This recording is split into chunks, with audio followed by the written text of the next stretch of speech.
The writing is on the wall for the collapse of our entire economic system because it's built on a house of cards called the American dollar. The dollar's reserve status is failing and China is slowly becoming a dominant economic powerhouse, all while Americans are distracted by beer cans and politics. Fake-stream mainstream media journalists wonder why nobody trusts them. They can't even give specific examples of so-called hate content that they talk so much about. BBC reporter James Clayton asserts that there's been a rise in hateful content on Twitter, but he can't even give Elon Musk a single example of the hate speech he wants to see banned. Describe a hateful thing. Yeah, I mean, just content that will solicit a reaction, something that may include something that is slightly racist or slightly sexist, those kinds of things. So you think if something is slightly sexist, it should be banned? No, is that what you're saying? I'm not saying anything. I'm saying. Well, I'm just curious. I'm trying to understand what you mean by hateful content, and I'm asking for specific examples. And you just said that if something is slightly sexist, that's hateful content. Does that mean that it should be banned? Well, you've asked me whether my feed, whether it's got less or more. I'd say it's got slightly more. That's why I'm asking for examples. Can you name one example? I honestly don't need.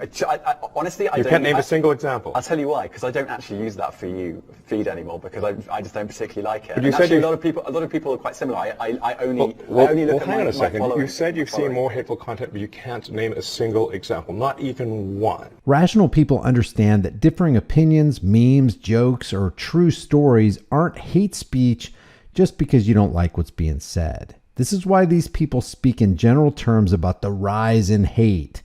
What they mean is that people who disagree with them aren't allowed to speak. Welcome back to the High Impact Flicks channel. We've got more coming up for you about the weird and disgusting thing the Dalai Lama did, so stay tuned.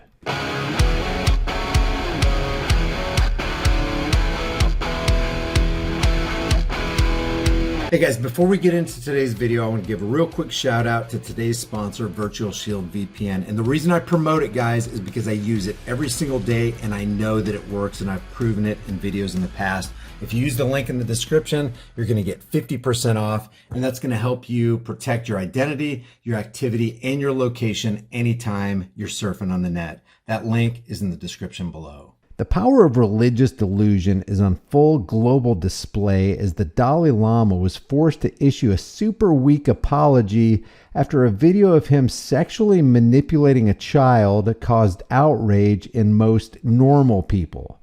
But not CNN, they're not outraged at all. Here's how they chose to handle it. One of the most admired spiritual leaders in the world issues an apology after a video goes viral showing the Dalai Lama asking a young boy to suck his tongue. And suck my tongue.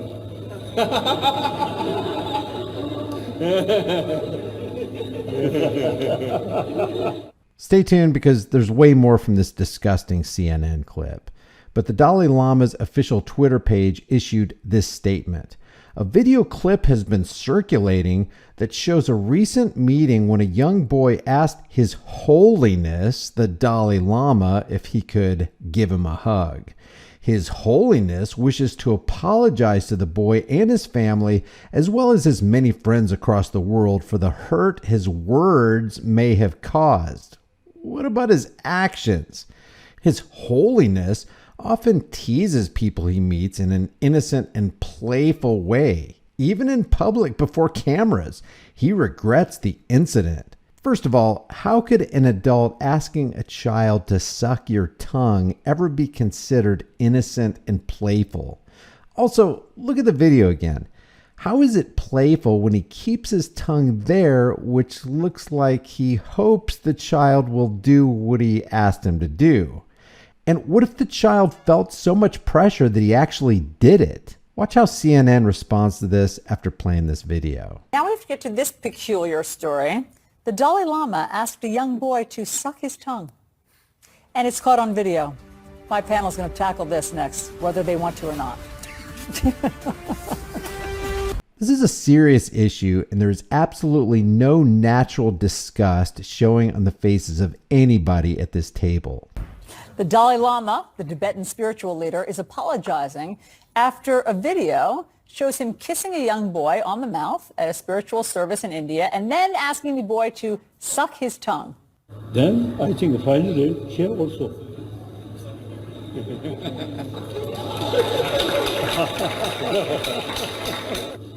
And suck my tongue.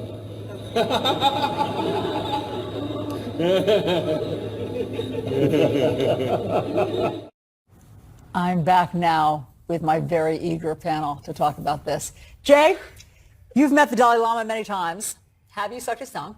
Look at Allison Camerado's face here.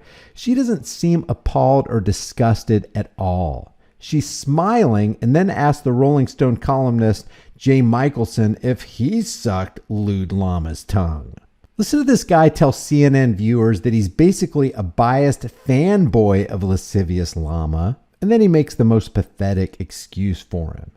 I have not. The Dalai Lama is a very playful human being, and we may see this in a weird, kind of gross, sexualized way, but this is about as sexual as a bowl of plain rice. There is nothing sexual or erotic happening in this encounter, as you can see by the reaction of the people who are there. Now, believe it or not, this guy has a child of his own, and he's saying this is on the same level as this. Mr. Lama's actions toward this child are about as sexualized as a bowl of plain rice, he says. That's about as far from the truth as you can get. But wait, there's more. Tibetan culture just has different boundaries around. We see the tongue as it's what we kiss with, it's sexualized, it's this, and of course that this is offensive to us, as it should be. It's not seen that way in Tibetan culture. This is a part of the body. It's something playful. It was clearly a mistake. The apology was in order. This was clearly something that was at best, insensitive to how this would be seen by a large swath of the world population. But it seems clear from the video, and look, I'm biased. I mean, the Dalai Lama is one of my spiritual heroes. I have met him. Being in his presence is really one of the most powerful experiences I've had in my life. This guy is so biased, in fact, that he's willfully putting his blinders on and wants you to buy into his same delusional mindset. And the aura of loving kindness that he has is evident even here, where he's being playful in a way that in Western culture would certainly be inappropriate. So you and I can see this and say, what the hell is going on here? Prosecute this guy for sexually manipulating a child. But this guy looks at the exact same thing and says, look at the aura of loving kindness being displayed by my Lord and Savior, the big DL. But, I mean, part of also what we're picking up on is the boy doesn't want to do it. He's taking the boy's head. I mean, we're just sort of reading the body language here. I'll take your word for it that it's seen differently there culturally, but the boy doesn't seem to be wanting to participate in this. Well, I don't know. The boy's face is appropriately is blanked out. We have no idea what his facial expression was. I don't see that in the body language. I just see a kind of a weird moment. And again, look, this is an 80-something, year old spiritual leader who's been celibate for his entire life. Anybody really buying that line of BS? I mean, anybody? If this DL self-proclaimed holiness dude is going to do this to a kid while the cameras are rolling in a room full of people, what's he actually doing when he thinks nobody's watching him? Unlike, we see a religious figure in a position of power, and we read it through our lens. We're scarred by generations of Catholic Church sexual scandals and by abuses by spiritual teachers of all varieties, including some of my fellow rabbis in the Jewish tradition. And we see that through that lens, as well we should. But that's not necessarily the lens that a different culture might see this interaction through. Anybody have any other thoughts? I would just say that, I get that there are different culture issues, but shouldn't the Lama have read this boy's body language? Watching that video, I saw the boy recoil and seem unsure. Yes, we didn't get to see his face. Maybe he was smiling. But at the same time, the Lama should have also been respectful there. And I have very much enjoyed the Lama and his teachings. I think he is a powerful force in the world. But what happened was weird. And then from a crisis communication standpoint, which is my bread and butter these days, I thought they absolutely bungled it. The apology, it seemed like a very breezy apology. I know it's not sexual. Can I not overly intellectualize this and just say it's kind of gross? that when he says to the little boy, do you want to suck my tongue? I just, kind of want to change the channel. Every single person in the CNN studio is dancing around the truth of the matter here. It's clear what happened. It's clear where this Dalai Lama dude's heart actually is. This wasn't innocent, playful joking and teasing, and many see this as seriously perverted and something that should be prosecuted. There needs to be an investigation into this guy and his followers. I mean, having raised a child, my daughter's 5 years old now, we had to set boundaries around what's appropriate for strangers to do with my child's face on the subway in New York City. People reach up and do all kinds of non-consensual touching that we felt was not appropriate, squeezing her cheeks and do this and doing that. And you see it all the time. And I think it is something that as parents we want to be sensitive to. And it's not unique to this particular interaction. This is something that is true in our own culture as well, just in different ways. But really helpful. Thank you, Jay. Thanks for giving us a different lens through which to look at it, because it's a little startling. And there you have it. In the face of clear wrong against a child, not only do we not get pushback from CNN, we get the message that you're crazy if you think this is anything more mundane than a bowl of rice. Leave your thoughts about this for the world and the global thought police in the comments section below. If you haven't done so already, subscribe to this channel, hit the bell notification icon, give it a thumbs up, share it with everybody you know. And don't forget to subscribe to my private email list through my website, highimpactflix.com. If you want to support the channel further, grab a hard-hitting conversation starting design that you can put on any shirt, hoodie, mug, cell phone case, whatever you want. I'll see you in the next video. Guys, we already know that they want to decimate the dollar, destroy the economy, bring us into a cashless society, and eventually make it difficult for us to even get food. That's why I constantly promote My Patriot Supply.